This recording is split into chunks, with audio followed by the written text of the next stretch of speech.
Bonjour tout le monde et bienvenue sur la plateforme Easy Training.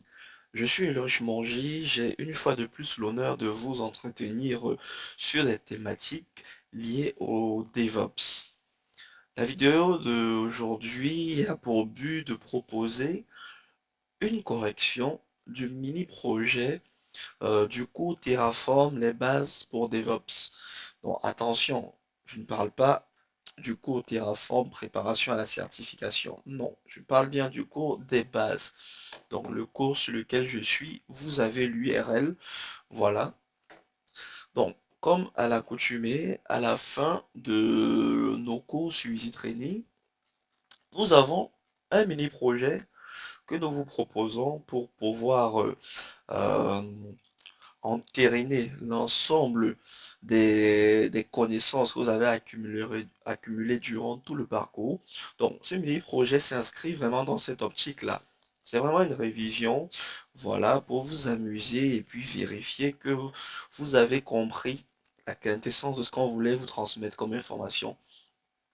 Alors, il s'agit de faire quoi dans ce mini-projet? Je ne vais pas euh, vous relire la vidéo et tout, mais de façon rapide, vite fait, il est question dans le mini-projet de popper des ressources dans le cloud Amazon. Donc, je vais rapidement dessiner.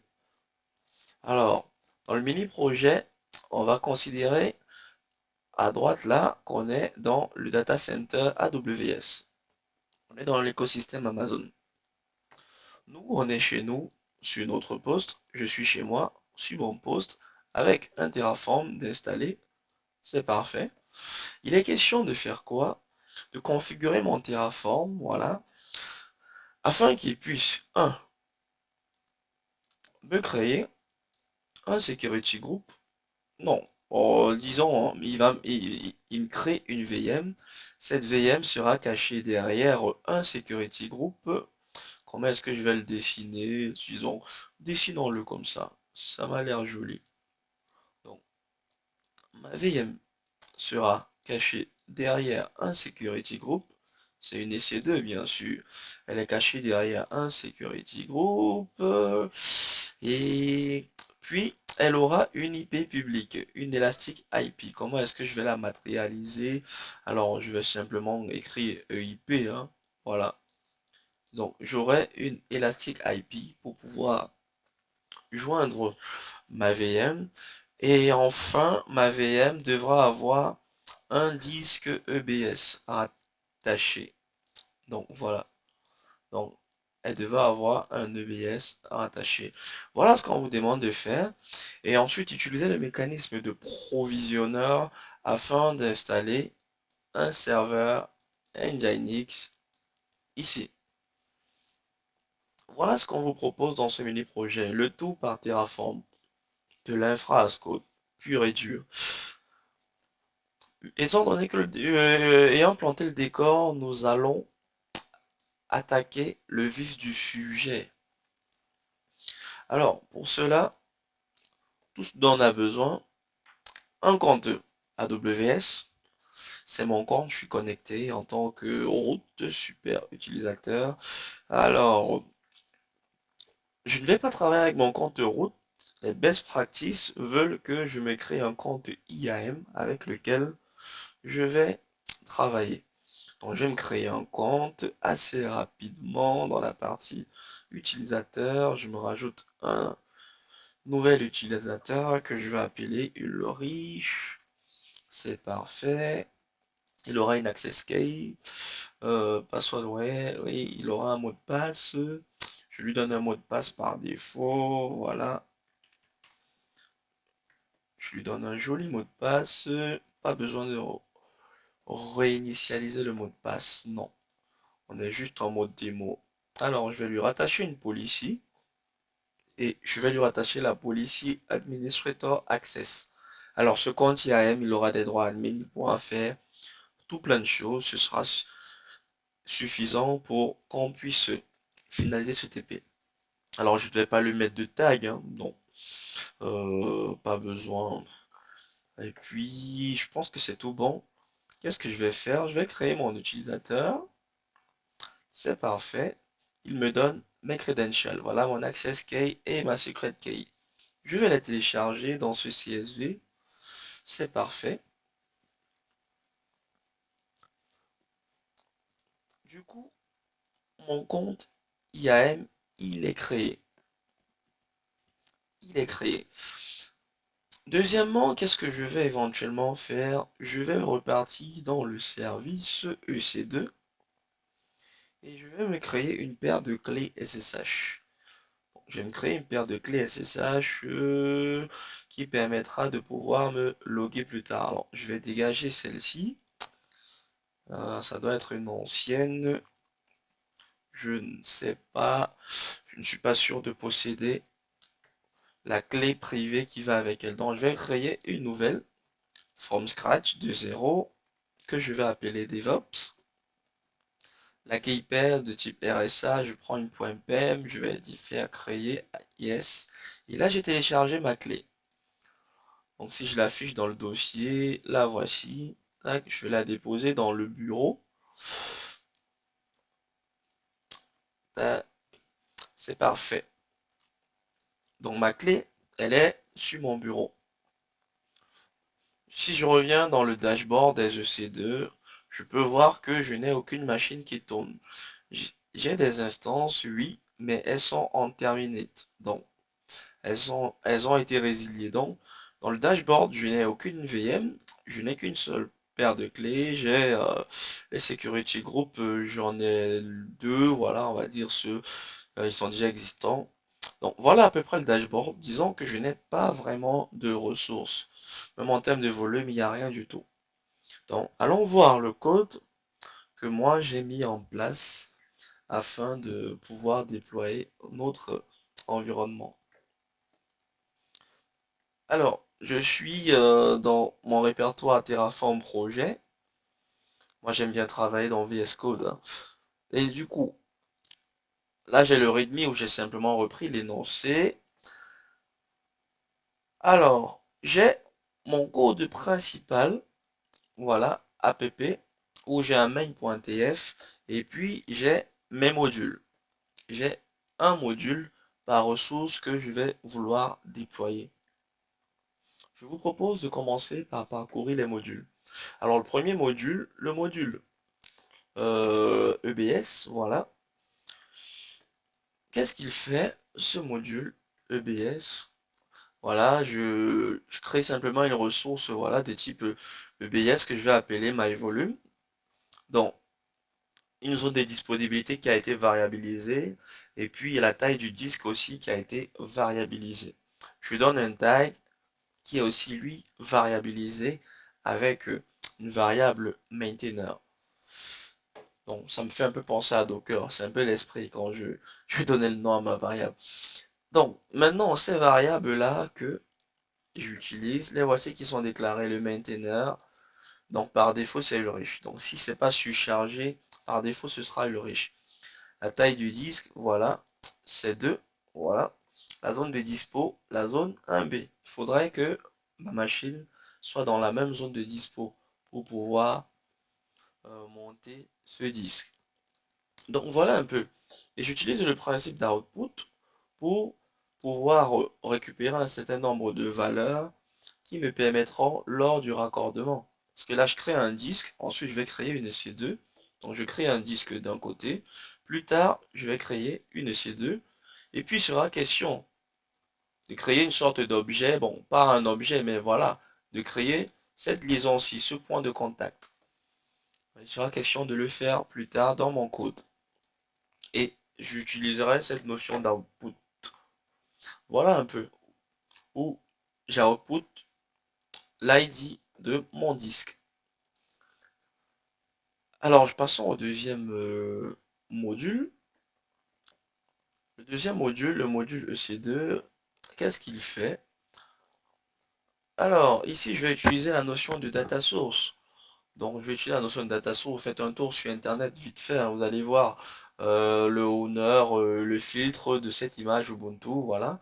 Donc, je respecte vraiment l'énoncé. On m'a dit l'image Ubuntu Bionic, voilà, en dernière version. Donc, Vraiment, faites un tour vite fait sur le net, vous tapez data source AWS, AMI, Ubuntu, latest, tapez ces mots-clés là, vous verrez, hein. Donc voilà, c'est pas bien compliqué. Donc le data source pour pouvoir avoir la dernière image disponible, et je filtre sur les noms. Euh, du coup, ensuite je crée une ressource, une instance que je vais appeler mini projet EC2 dans l'écosystème Terraform, bien sûr. Ce sera son nom. Et ensuite, je lui donne tout en bas un tag, le tag name, où je reprends une variable maintainer-ec2. Alors, le type d'instance, voilà, c'est variabilisé. Euh, le nom de la clé qui sera utilisée, qui sera chargée, pareil, c'est variabilisé. La zone de dispo, c'est variabilisé. Security group, pareil, il est variabilisé. Tout est variabilisé. Ensuite, je dis ici que lorsque je vais résilier euh, mon instance, le disque doit être supprimé. Le provisionneur local pour récupérer l'adresse IP, c'est l'énoncé. On m'a demandé de récupérer l'IP. Cette IP, pareil, elle est variabilisée. Elle est variabilisée. Je vais la récupérer, bien sûr, dans le module EIP de tout à l'heure. Dans le module EIP va faire un output. Donc pour le moment, je mets la variable public IP où je redirige ici et on verra comment je l'ai initialisé. Sa valeur par défaut qui sera surchargée. Donc ce provisionneur sera exécuté en local. Voilà. Maintenant, le remote, ce qui sera exécuté en distant, il faut simplement installer un serveur Nginx, hein. Rien de plus simple. Je mets à jour mon image Ubuntu, j'installe Nginx, je démarre Nginx, je l'enable. Terminé. Rien de plus. On ne s'est pas pris la tête. Vous aurez pu customiser, faire des trucs un peu plus touchy, mais on va rester sur des trucs simples. J'installe un serveur Nginx, il me répond, c'est tout. Maintenant, pour me connecter à cette machine, ce sera un SSH avec un user qui est variabilisé. Ma clé privée pour me connecter en SSH, je l'ai mis dans ma, sur mon bureau. Et pareil, le nom est variabilisé. En retenant juste le chemin, c'est bien sur mon bureau. Et puis l'IP, tout est variabilisé. Allons donc voir ces variables. On peut voir ici que le maintainer, voilà, j'ai initialisé une variable par défaut, Ulrich, le type d'instance du T2 nano, pas besoin de plus, hein. La clé SSH, je l'ai appelée DevOps, raison pour laquelle quand je créais ma clé dans AWS, je l'ai nommée DevOps. Donc cette key pair que j'ai créée, celle-ci, je l'ai appelée DevOps. Donc voilà. Donc j'ai ma clé. Ensuite, le security group, je l'ai initialisé à nul, valeur par défaut, et ce sera surchargé lors de l'utilisation du module, lors de l'appel au module. Pareil pour l'adresse IP publique. Pas besoin de mettre une IP, voilà. Euh, c'est lorsque le module EIP va passer, il va me créer une IP et c'est cette EIP là que je vais récupérer via son data source. D'où j'initialise à nul. Pas besoin de ça ici.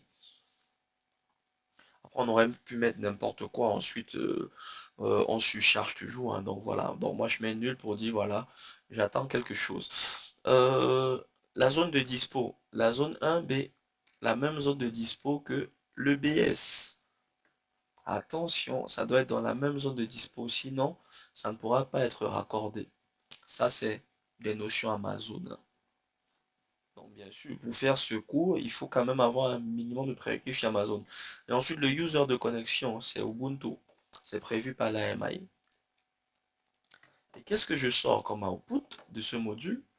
Je vais ressortir l'ID, voilà, de l'instance. Je vais ressortir son ID et sa zone de dispo.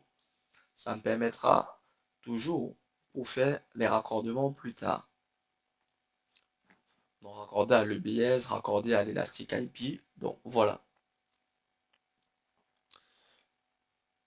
Maintenant, on va passer au module Elastic IP. Donc, l'adresse IP, il est tout simple. Donc, je crée un objet de type AWS EIP, Elastic IP que je vais appeler myEIP, le VPC true. Terminé. Ensuite, je récupère de cet objet quoi? Je vais récupérer son champ public IP. Voilà. Je le récupère et c'est lui que je passerai en paramètre à mon EC2. Et pareil, je récupère aussi son ID pour un éventuel raccordement. Donc je prévois déjà ça. Ensuite, le dernier module, le security group. Alors, je crée un objet de type security group que j'appelle mysg. Le nom, il est variabilisé. Voilà. Euh, alors, la description, voilà, pour accepter le trafic HTTP et HTTPS, voilà. Alors, j'ai même mis le port 22. Alors, HTTP, on va faire quoi? Je vais corriger ça assez rapidement. Hello, HTTP. Alors, on va mettre une virgule. HTTP, HTTPS, and SSH inbound traffic. Yes.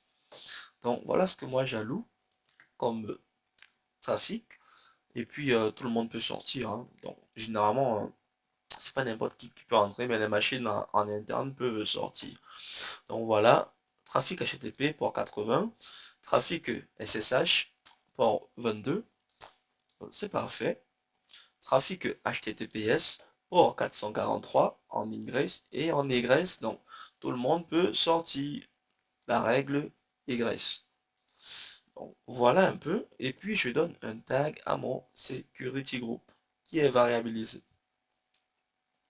Ça sous-entend que ces variables sont créées dans le module. Du coup, la seule variable, la variable maintainer que je mets à Ulrich par défaut. Et puis, je fais aussi un data source éventuellement. Donc, voilà. Si je veux raccorder mon security group, on ne sait jamais. Donc, voilà. Il faut que je ressorte au moins le nom du security group. Ça pourra être réutilisé. Donc voilà un peu mes 4 modules qui sont prêts à l'emploi. Qu'est-ce qu'il me reste à faire? Allons donc voir le code principal, l'application qui va appeler code principal. Alors simplement, je vais utiliser un provider AWS pour pouvoir popper tout ça dans la région de Virginie du Nord, US East 1. Mes credentials, je les ai mis dans un fichier qui se trouve où? Dans mon bureau, dans un fichier AWS Credential. Alors, puisque je viens de recréer l'utilisateur, alors il faut que je crée ces credentials. Alors, je vais rapidement éditer ce fichier de credential. Tac, tac, tac, tac, tac.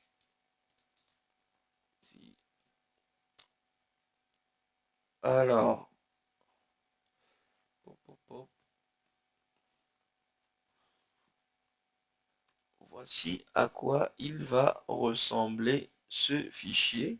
Tout ce qu'il me reste à faire, c'est d'aller récupérer ce que j'ai téléchargé tout à l'heure. Quand j'ai créé mon utilisateur, on m'a fourni ce fichier. On me l'a fourni New User Credential 1.csv. Donc voilà. Tout ce qu'il me reste à faire, c'est de copier mes informations. Bon, sur Excel, c'est un peu... je ne vais pas enregistrer.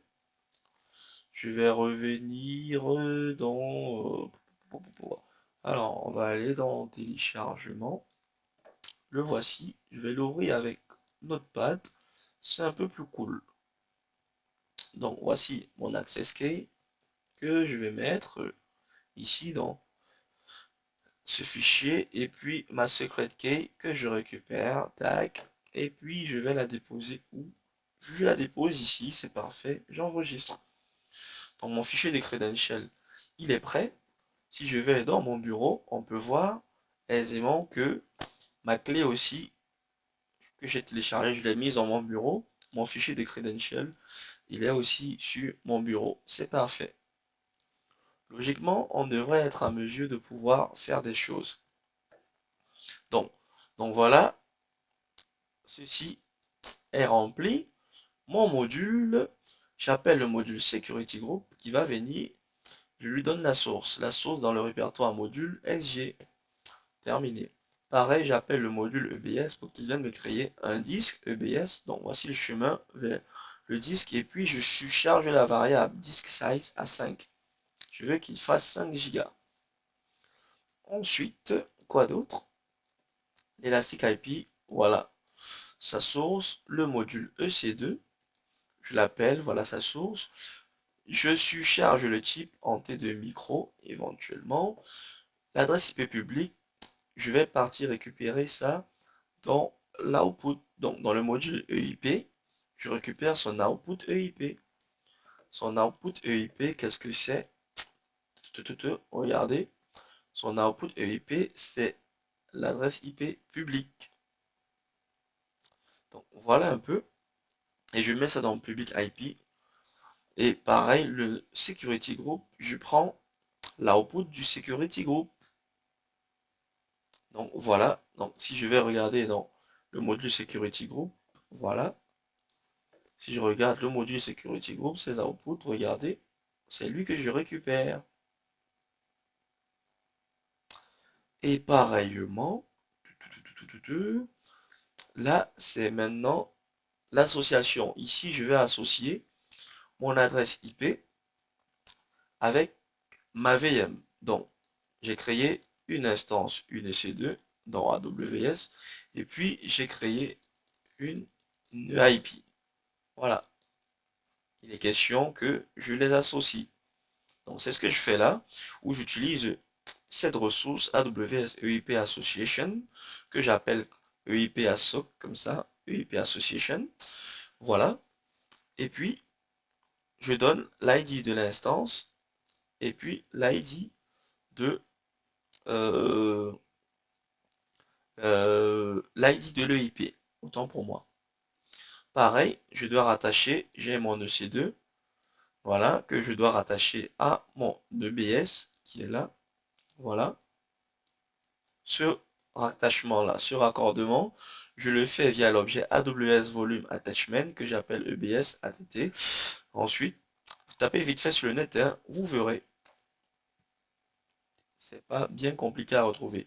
Pareil, je vais prendre l'output de mon module EBS et l'output de mon module EC2 pour initialiser ces deux variables. Et puis c'est terminé. Aussi simple que ça. Faire ce mini projet revenait vraiment à faire ce que je vous présente là.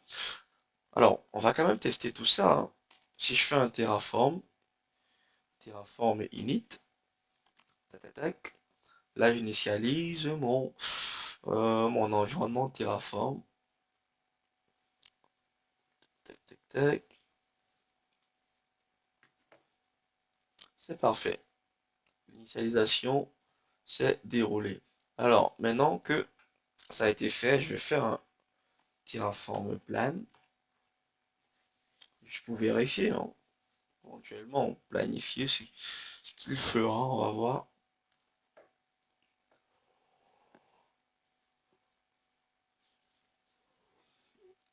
Allez, il me dit quoi? 6 to add, oh yes, donc il va me rajouter 6 objets. Bon bah écoutez, voilà tout ce qu'il va me rajouter. Donc c'est parfait. On va pas entrer, on va pas lire tout ça. Je pense que tout le monde est familier avec ça. Et puis je vais faire un Terraform apply. Pour info, je suis bien dans le répertoire app, hein. Je le lance depuis le répertoire app de mon projet. Dans ce répertoire, qu'est-ce qu'il y a? Il y a mon fameux main. Si je fais un ls, il y a mon fameux main.tf. Alors je vais faire un Terraform apply comme ceci. Et puis qu'est-ce qu'on va faire? On va visualiser dans Amazon en parallèle. Si je vais dans le dashboard de chez 2, on va voir ce qui va se passer, hein. Alors il me demande de valider. Si je suis sûr, je vais faire yes pour lui dire que oui, vas-y, fais-le. Tic, tic, tic. Je vais juste... je vais mettre la vidéo en pause, juste le temps qu'il termine, pour que ce soit pas long, qu'on n'attende pas pour rien. Et puis lorsqu'il a terminé, pap, on essaye de consulter ça ensemble. À tout de suite. Alors, le provisioning des ressources vient tout juste de se terminer. Alors c'est parfait. On peut bien voir que tout s'est déroulé à merveille. Tout ce qui nous reste à faire, c'est d'aller vérifier. Première vérification, je vais faire un ls pour savoir s'il m'a créé un fichier d'adresse IP. Regardez, à 3h15, il est 3h17, c'est parfait. IP chez 2.txt, c'est good. Je vais faire un... Si je fais un 4, je sais même pas si ça marche le 4 ici. Ah ouais, ok, le 4 il marche. C'est parfait. Donc voici l'IP de ma machine. Public IP. C'est ce qu'on nous a demandé. Je vais choper cette IP et puis je vais aller dans un navigateur. Je vais taper l'IP ici en HTTP, je tape ça. Good, good, good. J'ai un serveur qui me répond. Allons quand même vérifier tout ça. Allons vérifier tout ça. Alors, je suis dans Amazon. Si je rafraîchis le tableau de bord, qu'est-ce qu'on peut voir? On peut voir que j'ai une instance qui tourne. J'ai deux volumes, dont un qui est le volume principal et le deuxième qui est le volume que j'ai rattaché. J'ai une Elastic IP, c'est parfait. Et puis, j'ai un nouveau security group. J'en avais deux tout à l'heure. Là, ils sont passés à trois. C'est parfait. Essayons d'explorer tout ça. L'instance qui est running, qu'est-ce qu'elle a? Alors, elle s'appelle Ulrich EC2. C'est good. Si je la sélectionne, qu'est-ce qu'on peut voir? Alors, sur Elastic IP, la voici, 54.204. Voilà, on peut voir que c'est la même. Donc, c'est bien cette machine qui me répondait. Donc, l'AMI, voilà son AMI. Regardez le nom de l'AMI. Voilà, c'est exactement ce que j'ai demandé. Donc, c'est parfait.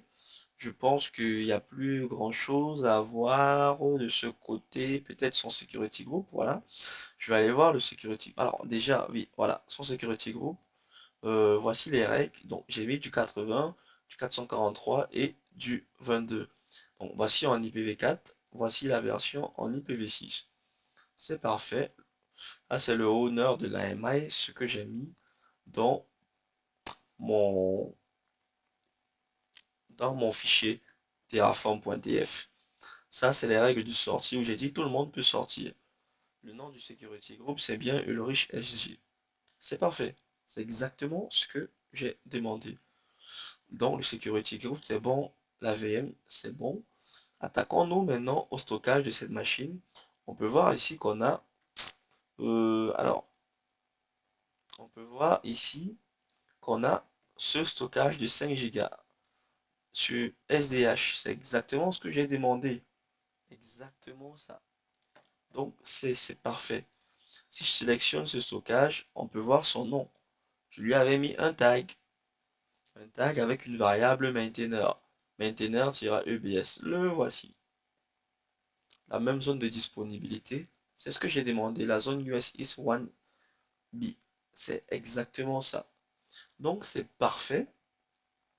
Si je reviens au tableau de bord, qu'est-ce qu'il reste à voir? L'Elastic IP, on l'a déjà vu, hein. Donc voilà, la voici. C'est bien ça qui me répondait. C'est parfait. Qu'est-ce qui peut me rester à faire? Éventuellement tenter une connexion SSH, hein. En dehors de ça, je ne vois plus trop ce qu'on pourrait demander d'autre.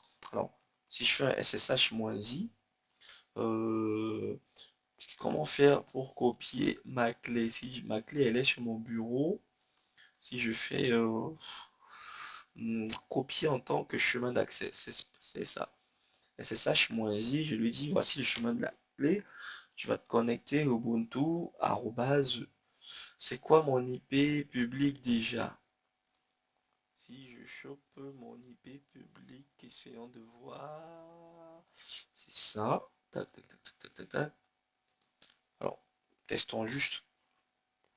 Pop, pop, pop, pop, pop, pop. Yes, les fingerprints sont validés. Là, je suis bel et bien connecté sur ma machine. C'est parfait. Je suis connecté. Tout est bon. Je peux faire un IPA. Je peux faire une date. Voilà, il me dit on est le 14 février. Allez, bonne fête au Valentin. Et puis si je fais un uptime, qu'est-ce qu'il y a? Depuis 6 minutes qu'il est démarré. Si je regarde la version de l'OS, ETC, OS Release, c'est bien du Ubuntu. C'est bien du Ubuntu de cette version Bionic. C'est parfait. Je pense qu'on a répondu au cahier de charge de la façon la plus simple possible. La plus simple possible.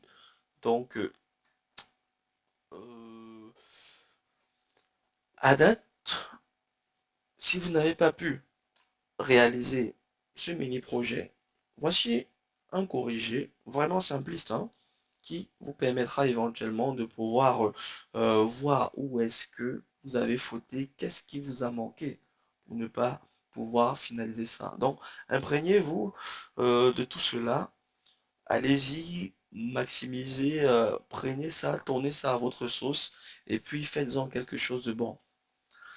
Je pense qu'on va mettre fin à cette vidéo. Merci de l'avoir regardé et puis merci d'être toujours nombreux à nous écouter, à nous suivre sur Easy Training. Restez connectés, le meilleur arrive. Merci à tous.